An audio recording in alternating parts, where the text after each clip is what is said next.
Ladies and gentlemen, welcome to the Too Critical Podcast. I'm Thomas, this is Rob, and we are joined with some friends here at Terrificon. Please introduce yourselves. Bridget? My name is Bridget, and I play I'm the actress for Heroineburgh, who plays the character Arctica, who has ice powers. Okay. Marvin Wynn, I am the writer and creator of The Edge from Second Sight Publishing. Just pull up close there. No problem. Thank you. One more time. I am Marvin Wynn, the writer and creator of The Edge from Second Sight Publishing. All right. I'm the director of and writer of the live-action video series and comic book series Heroineburgh from Pittsburgh, PA. And also based out of Pittsburgh, PA. So you guys walked over your books the other day and dropped them off, and I didn't connect the dots until later on during the day. So Luke, who is working with us, told me kind of the backstory. He said they made a TV show out of this. And then we saw Bridget walking around cosplaying your character from the book. And I thought that was such a cool idea, right? So how did it happen? What was your inspiration for it? Tell us about the show, the TV show. How long you guys have been working on it? Give us the history. Okay, so first of all, it's sometimes hard to explain at Comic-Con, but it's not cosplay. Okay. Because she is the actual actress. So in the series? In the series, she is the actress. That's fantastic. Who plays Arctica. Okay. And the reason why, even more so, is that because the TV show started first. Okay. It's been running for 4 years, and now it's 21 episodes, including two partners. Where can we watch this? We can watch it by downloading them from Heroineburgh.com directly, direct purchases, and clips on our YouTube channel, which is called Heroineburgh. Awesome. Are you okay when we air this episode if we steal some clips just to put in this? Steal whatever you want. Okay. Decide which characters get like the most. You want first. You don't have to watch the movie necessarily. So yeah, the TV show's been going on for 4 years. It's near the end of its second season. We have 2 episodes to go. It's going to be the finale, the universal reset as well. And the comic book started about a year and a half ago. It has 2 issues so far. We're putting them out every 8 or 9 months. And we're going to go back and forth and release episodes, release comics. We also actually had a comic strip in our local newspaper last year, which, because of the proof and stuff, it got shut down. So we reprinted those strips in our second issue. And another thing we have coming up is that we're going to be starting to issue customs, that is fan-paid-for videos with the characters, where they write the scripts each week, and then Almost like a cameo, but with your characters? It's not a cameo. It's called a custom video. Yeah. And it's actually quite common in like kind of the DIY video creation universe, which we come out of. Bridget, who plays Arctica, is the actual actress. So it's like meeting ScarJo, but not as famous. Before she's huge. Right. Before she's huge. Before she sues us all. That's right. Yeah. Don't sue us, please, Bridget. So. Well, if you're going to do it now, before he makes a ton of money. Wait till... Yeah. Sue me for a Dunkin' Donuts coffee. Right. So, what's really funny is when we were coming down here, we had a few different things we talked about. What was our purpose here? Because I'm pretty sure... Glorious purpose, Rob. Yeah, I'm pretty sure we're the only podcast here, and I've never really seen a podcast from a comic convention. But we do stuff with Mitch, the guy that runs it, and we said, we got to go down there and set up. And I said, I want to, get some funny clips, just stupid stuff, us, pulling gags and stuff like that, interview some people, and I said, how cool would it be if we ran into someone that, because Mitch told us there's original comics there too. I said, can you imagine if we got to do this and then in 10 years, it's something that blows up and it's like, oh my God, we were fans of that before it was even a thing. And it's funny because that's the only thing that I would say I haven't checked off our list. We've got videos of us doing stupid shit, not that hard to get. And then we've interviewed, I think this is like our 5th or 6th one. But I had talked to him online, and we said, let's hook up. And the first day, I think we were all kind of crazy. We're setting up, we don't even know what to expect. And when you guys came over, I'm like, let's talk later. And then when we were talking to her, they were asking, which character are you? And when I realized what it was, and now I'm reading the comic, and all day, or all weekend, I've been distracted when people walk by. I'm trying to focus on everybody, but then I go, what was that costume? But now, as you guys are talking, I'm distracted because I started reading this, and next thing you know, I'm not listening anymore. So it's actually a compliment because it actually grabbed me.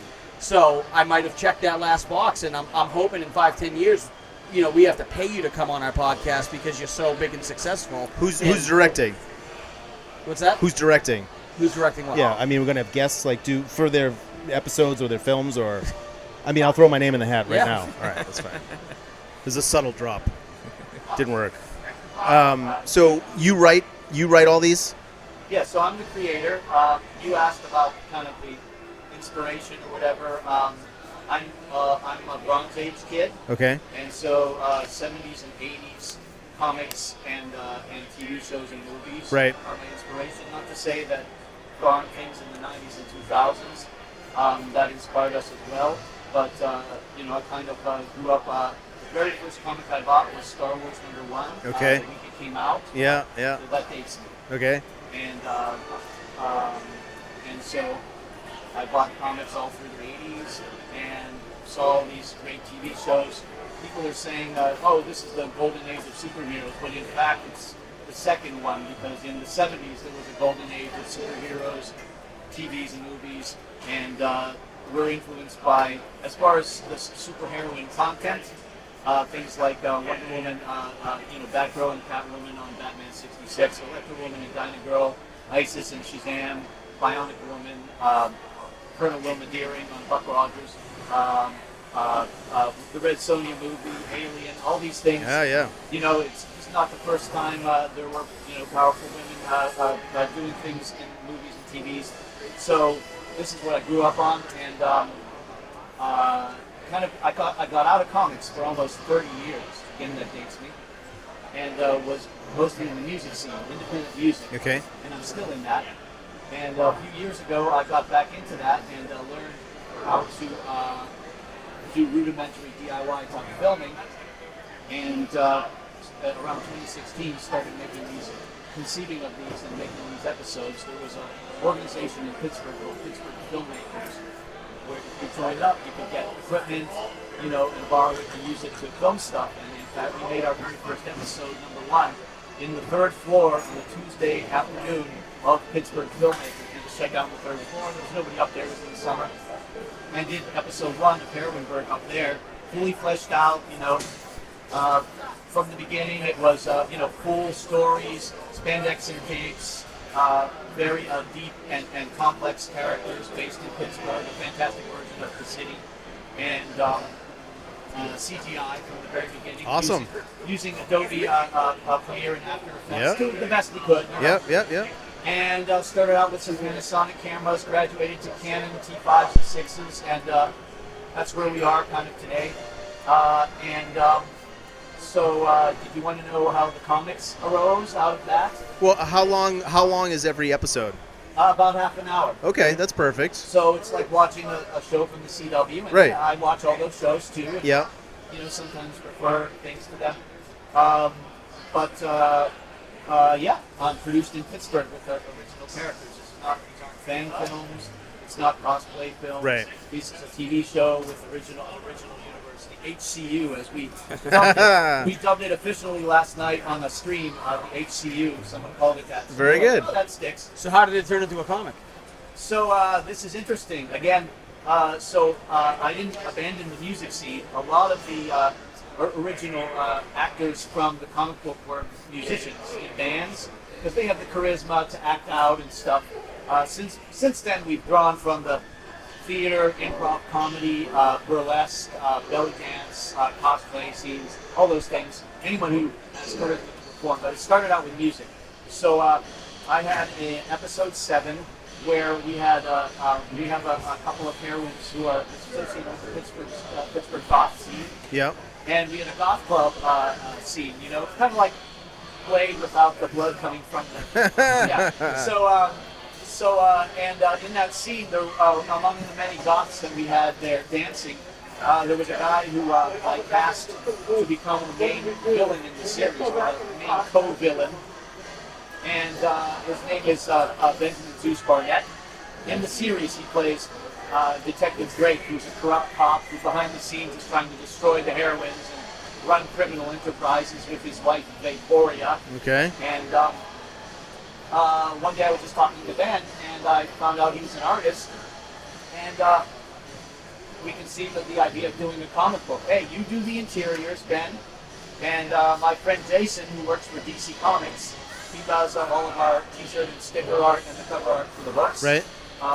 He's Jason's a very accomplished colorist. Okay. DC, but as far as being a visual artist, he's really good too. He's done coloring from Metal Men, Green Lantern, Batgirl, Secret Six, Detective Comics, etc. So between Jason doing the covers and Ben doing the interiors, again, I found him strictly from the cast. Right. And we started and created issue 1. Yep. And then Ben referred me to a second local guy who was also doing an indie comic called Like Father, Like Daughter, which is based out of New York. This artist's name is Wayne Brown, and so Wayne became the second. Yes. Hey, Wayne. Wayne became the second interior artist, and I had both of them also doing that short newspaper comic strip as well. So at this point, we have 2 very solid interior artists, Ben and Wayne, our cover artist Jason, and then people who do pinups as well. We have, for example, Marcel Walker, who is probably one of the better known comic artists in Pittsburgh, although not really known that much outside. He gets a lot of work in Pittsburgh doing comic book style art. He did 2 pinups for us, and his girlfriend Kristen is one of the superheroes. Okay. So the first time we had him do a pinup, we had him draw Kristen as her heroine character, and so he did the best job he could. Right. And that cemented our relationship with Marcel as well. So again, in the Heroineburgh itself, all Pittsburgh actors, all Pittsburgh artists. That's huge. And the costumers, the locations, even the printer itself, just literally across the bridge from my house, across the river, we live through the river. Yep. And everything in Pittsburgh, everything in the series, both comic and live action, is done in Pittsburgh so far. That's fantastic. That's the downside of film in Massachusetts. They bring in so many people from New York and California, and people that live in Massachusetts, they claim that it's mass film, but it's really not. There's not enough of a collective or people that, like you talk about the Philadelphia group that has the cameras and people can get together and make things. It's not like that. More states and cities need to be like that. There's quite we're not really related to that per se, although we feed off of it. There is a quite organized and promoted film industry in Pittsburgh. Yeah, oh yeah. And I've done a couple of references to that.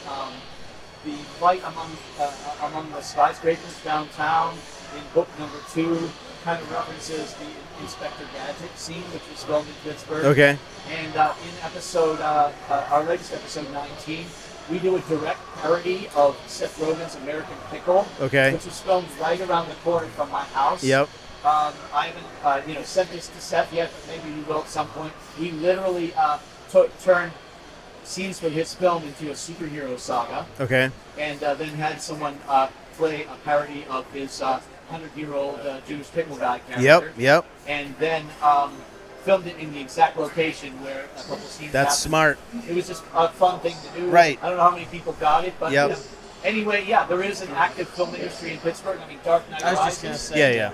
But a lot of things were done there, and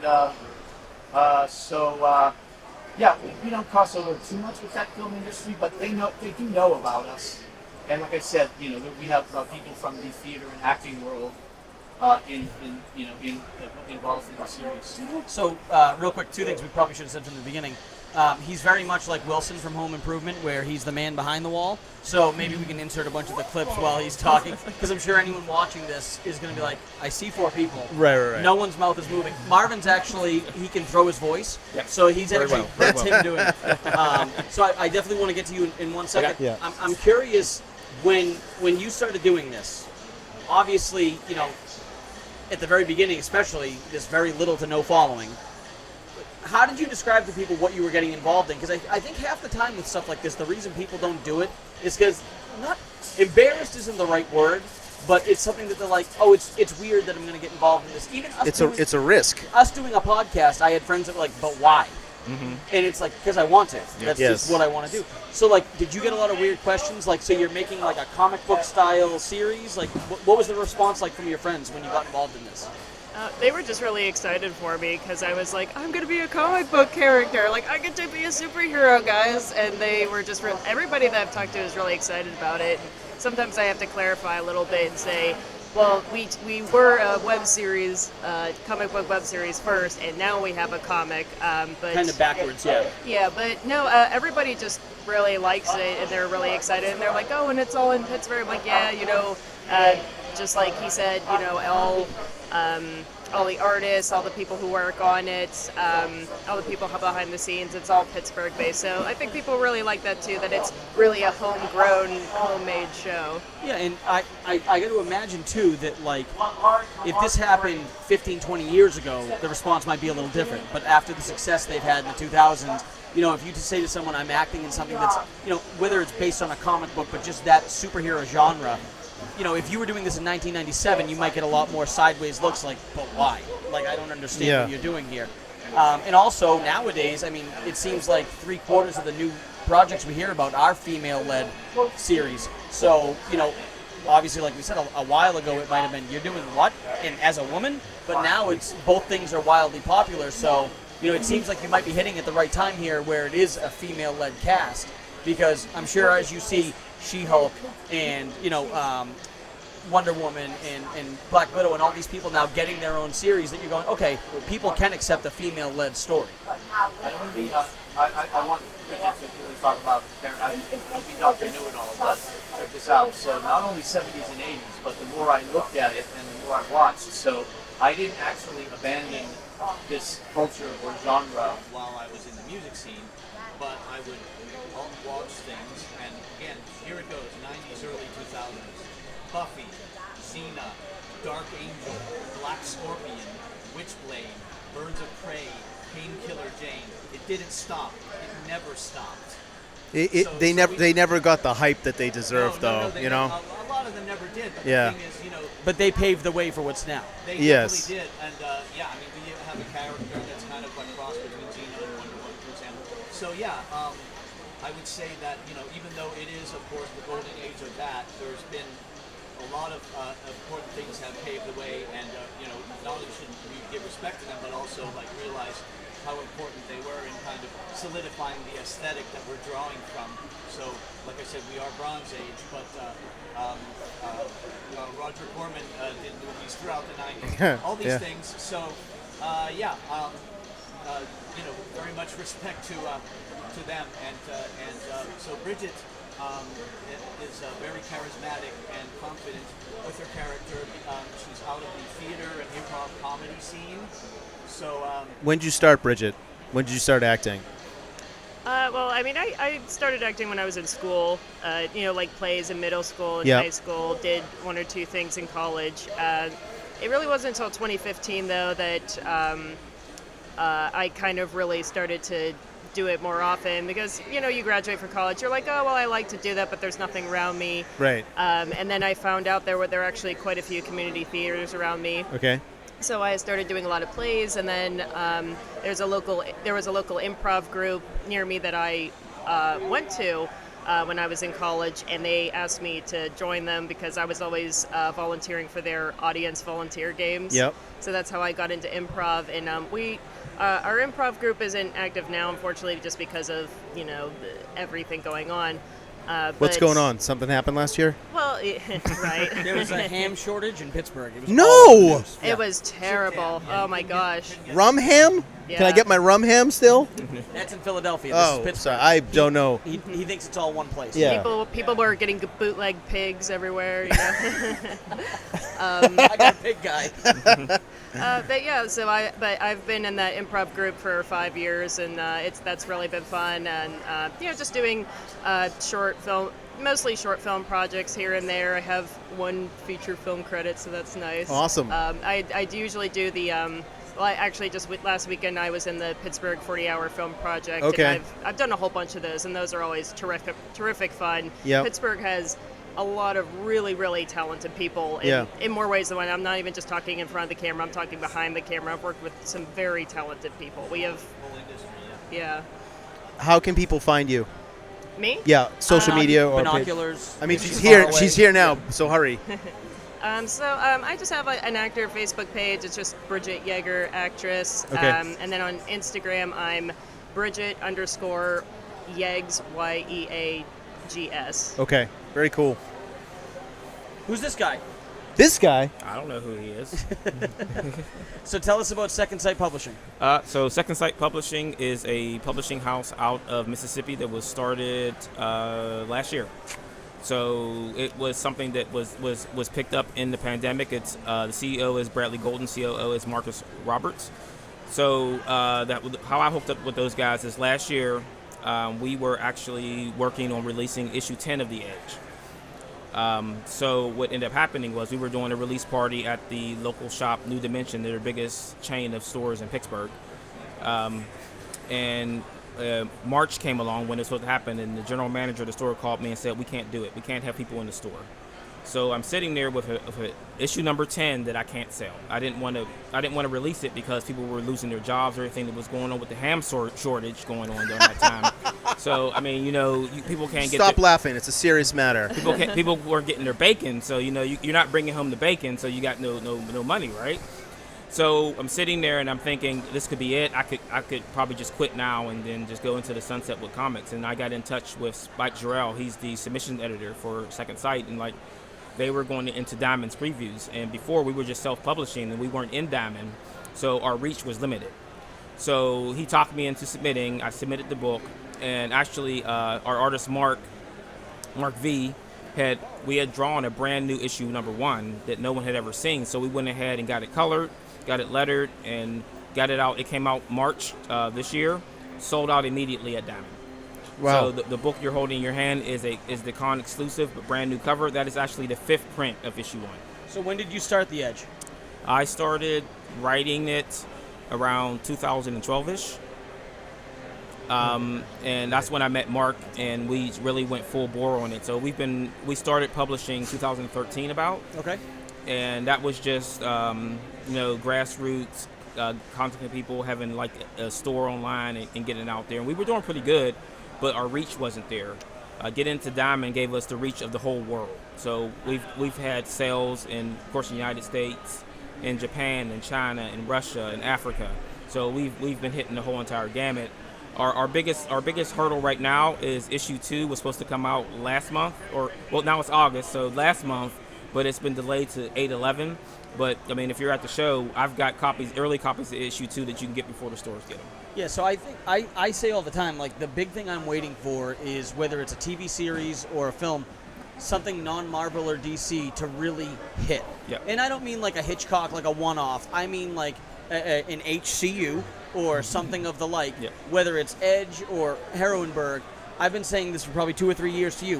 Before we did a podcast, we started this in March. Yes. But we've talked on the phone for years, and I've said all the time, I wonder when they're gonna because I hear so many people complain about in the comics they did this, but when are they gonna have someone that goes, we've got a comic book universe that we're gonna do, and it's not based on comics, and I can tell you've got some input on this. There are 3, and we really respect them, and we hope that a lot more come out of this. Just as far as multimedia, non-Big 2 presentations, most people know about The Boys, Invincible, and Jupiter's Legacy. Yep. All amazing shows. And, of course, there's a 4th one that kind of just tanked. I hope you're not going to say what I think you're going to No, Powers. Okay, Powers. that's not what I thought you were going to say. Powers on the PlayStation Network was just, disappeared. It needs to be relaunched because it's basically like anyone who likes The Boys would like that. I thought you were going to say the Umbrella Academy. Oh no, that's number 5, right? Yeah, exactly. Umbrella Academy. You're exactly correct. Yeah. So there's a bunch of them. There should be a lot more. But I would say, again, I think the whatever DC and Marvel put out, the bottom of their barrel is still higher than the highest that those shows have succeeded so far. I'm waiting for The Boys to become a massive hit. Yeah. And get multi-picture deals or picked up on Amazon or Hulu, and maybe have a film universe that also coincides with the TV series. True, because these guys, these productions are good, but they kind of hit the ceiling because of not being Marvel or DC, right? I just refuse to believe that there can't be something original written now. I turn on the radio and I don't just hear songs that were written in the 80s and 90s. I watch television, and it's not just television reruns of Al Bundy sitting on the couch talking about Polk High. But with comics, everything we see in here, there's nothing that we see that has been written 5 years ago. It's all based on source material that's much older. One of these days, someone's going to break through with something original, and I'm looking forward to it because I can't read spoilers online about what Kang the Conqueror does because no one knows. Right. It's not based off of someone else's book that they've done. So, I say all the time, the hardest thing to find nowadays, whether it's music, TV, movies, is things that are original, that don't seem like a remake or just a copy of something else that actually grab people. I mean, I used to watch TV. I had a show for every night of the week. Like, that's my Monday show. I go years at a time now without finding a new show I like.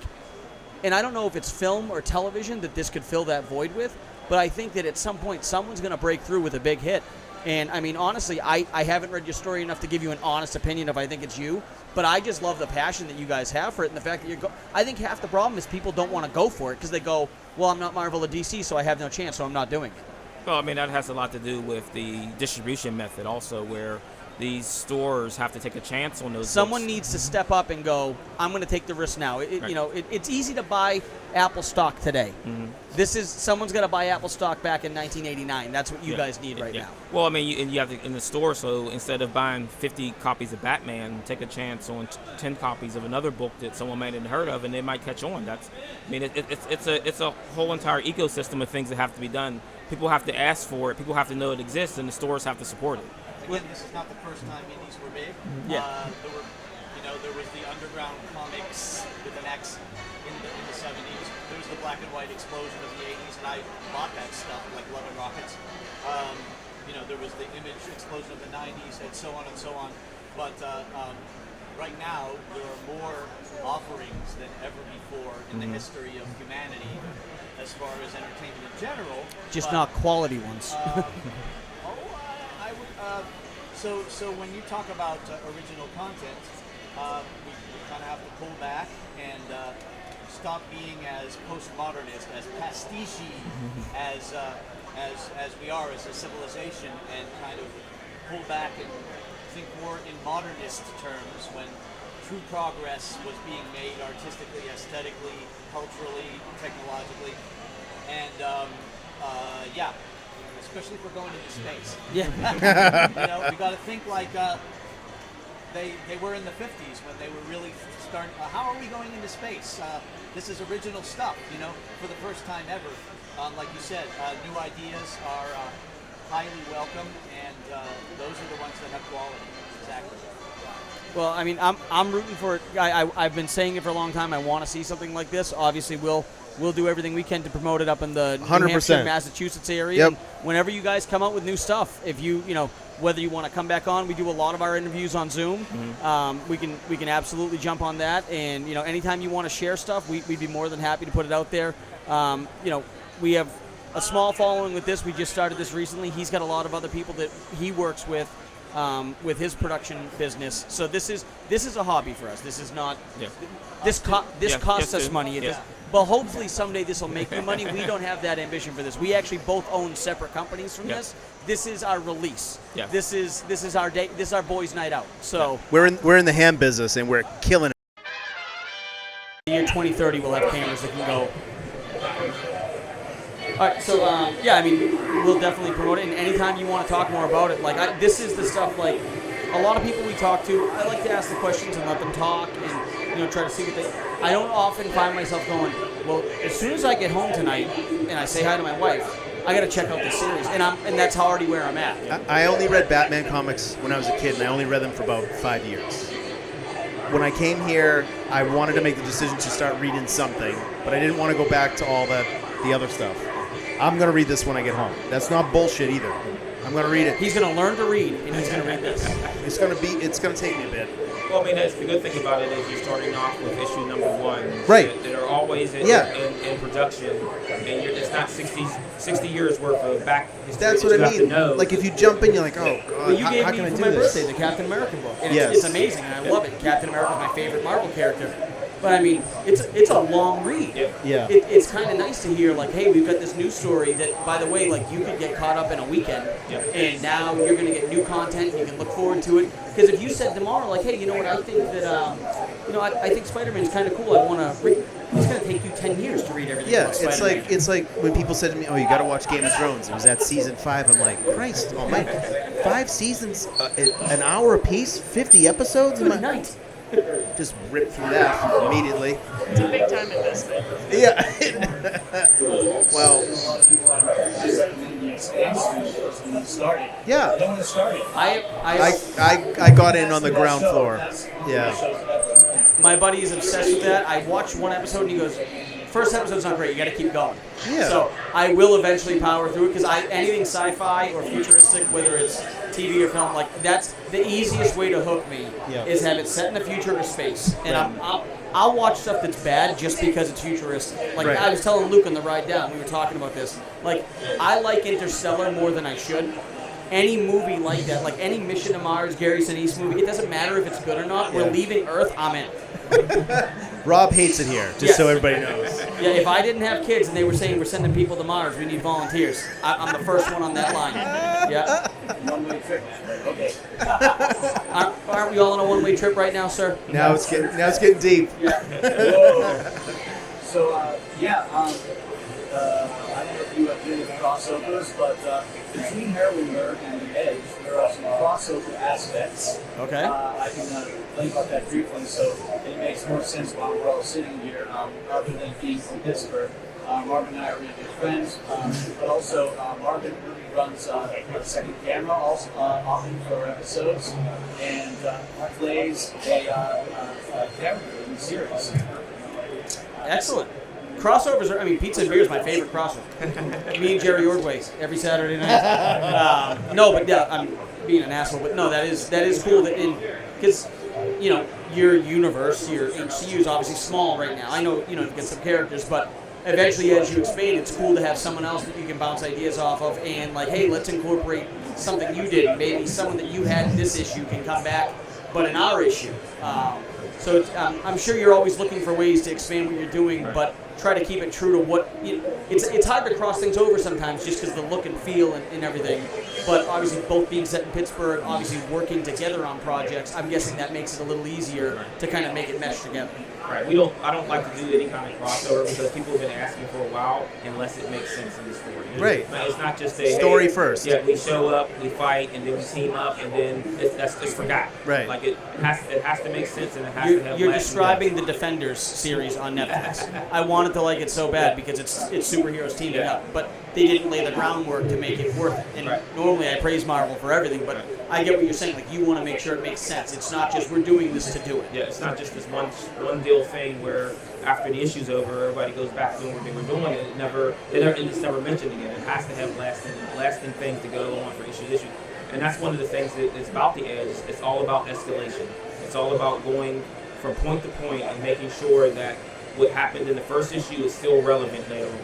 Yeah, the biggest thing we give Marvel credit for is they don't do things by accident in their films. Oh my God! They sprinkle something in a movie, and then 20 movies later, it comes back. Oh my son of a bitch, that wasn't an accident. Something tiny just in the background, and then 5 years later, it all makes sense. Yeah, and just like this, so each going through each arc, even in the first issue, I put a few Easter eggs in there that'll only be important as long as you go from the story. No, I think that's vitally important to make it so that.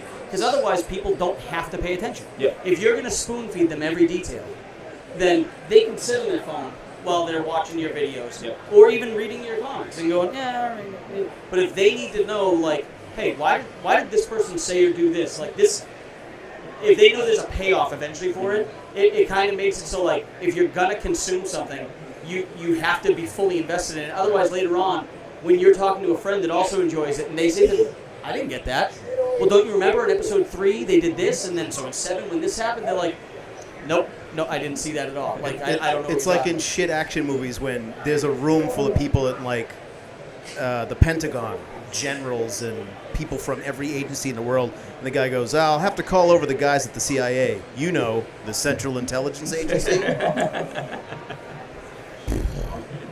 It's like, don't assume that your audience are morons, right? Let them work a little bit. Yep. If someone's watching, just go, all right, I'm just going to check this acronym real quick. CIA, all right. They do a little homework. You know what I mean? Just assume that they're there with you. Yeah. And give them some credit. The overwhelming theme of the book is that the drug that's giving them their abilities is going to kill them. Oh, So, shit. Yeah, so this, I now like this more already. The double-edged sword. yeah, so it's that, and only 2 people know. Oh. And one's not telling, the other one is I'm not like, telling. I'm like getting ready now. Like Yeah. I'm already But- emotionally invested, and I don't even know what's happening. But the problem is that if he gets captured, someone could do blood analysis and find out what's going on with him. So this is why they send the team after him, the Revenant character, to stop him from getting captured. Right. And well, the one thing in the book we like to do is not tell you who the villain is.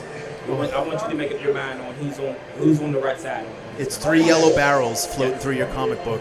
Well, everything's depending on your perspective, right? Right. I mean, every story ever, everyone never agrees on one thing. Yes. Like half the people think one thing, that's real life. Now, in comics or movie, usually we're told who is the bad person, so we all agree on it. But perfect example is he thinks Jim Halpert's the biggest villain in The Office, and I think he's the only person alive. But then he gives me the argument about, well, think about everything he does in the show and what he does to Dwight. And I go, son of a bitch. He's right. Jim Halpert did throw the snowball at Dwight first. Dwight didn't start that. And, like, he totally tells me that, like, the good guy, because the regular audience isn't looking at it from the other side. Right. But as soon as he stopped me and said, think about it from his perspective. That's what I they was- want you to see. I was like, son of a bitch.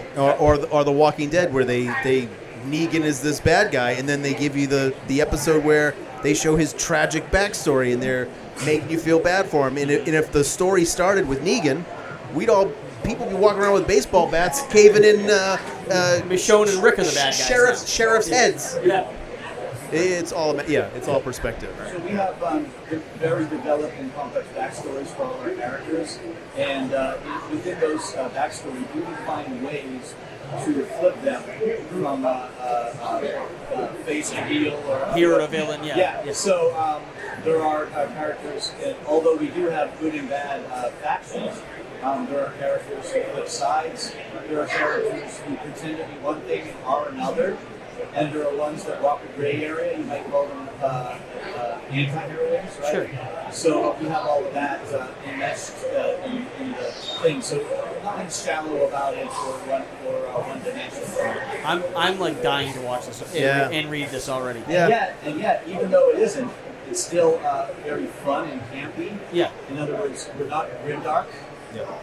It's nice to have a little bit of light period. It's good to have some good story, have some laughs, but I'm sure there's some emotional attachment to all the characters. That's the depth when you're saying there's the backstory, you're trying to make sure that we give a shit. So if something does happen to her character, it's not just like, well, whatever, they got other ones. Right. There's no red shirts. There's no red shirts, but on the one hand, the motto is action, comedy, romance, and drama. And the line is spandex and capes. Yes. So we always have the depth of the writing, but we have fun with it. Well, you don't take it too seriously, Exactly. right? It's serious, but you're not trying to be like over the top, no laughs, like just hammer you over the head. We're serious about creating it, but we don't take it too seriously. It should still be fun. Yeah. Yeah, everything's about being fun. And the one thing that I tell people about is that the original tagline for The Edge was "The infection spreads," and I had to drop it. For obvious reasons. That's a good one though. Yeah. What'd you change it to? Just it's just pure escalation. So it's just welcome to the edge, and then escalation is our baseline now. See now when I'm bored, which isn't that often, I'm gonna be like DMing you ideas like, hey, what about this for your tagline? Up the down escalator. Yes. That kid's back on the escalator. That kid is back on the escalator again. Oh, Christ. Well, I'm sure you guys want to get over to your booth now. They got a bunch of people coming in here. We definitely want to This talk is to you great. more. I want to know more about her character. I don't even know the abilities. I want to know more about how this started. We didn't even get into much how you started writing comics. We definitely need more time to talk to you guys. I'm really glad that we got to sit down and do this. I will absolutely be sending you messages at some point like, hey, what's going on with this? I was watching this and I want to know what happens with this guy. Let's read the books. We'll watch the episodes, and then we'll do Then we'll get an it back episode on. about that. Yeah. Right? Yeah, absolutely. Okay. All right. So thank you guys so much for coming Thank you, over. guys. That was awesome. Thank you. Thank you. Thank you. Really appreciate it. Yeah, thank you so much. And we, from Pittsburgh, we definitely appreciate the support. Yeah, it's tough. I mean, Pittsburgh hasn't had a win in a while, but that's probably New England's fault. All right, guys. Thank you. We sincerely hope you enjoy the program. Please check us out where all podcasts are sold, and check out our YouTube channel as well. Thank you for listening, and thank you for your support. If you don't like the show, go fuck yourself.